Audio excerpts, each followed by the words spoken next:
Labvakar!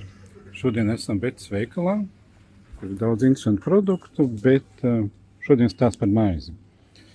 Kad mēs pērkam maizi, gribas pastīties, kāda viņi ir. Šeit mēs redzam kviešu milti 70%, uz šīs maizes ir norādīts.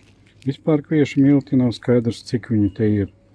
Un šeit savukārt ir pilngraudu maize, kura ir veidota no augstākā labuma no pilngraudu miltiem.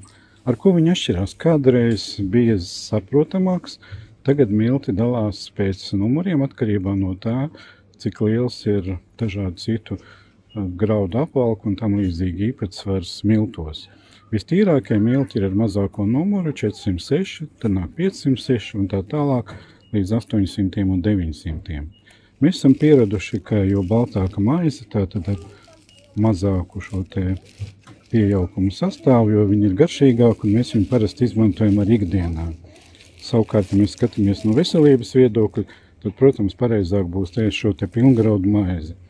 Savukārt, ja mēs konditorijas izstrādājumiem, ja kaut ko gatavojam mājās, tad, protams, mēs ņemam augstākā labuma, ja 406 vai 506 miltus, bet ja gribam paši kaut ko taisīt savu maizīti, tad ņemam pilngraudu miltus.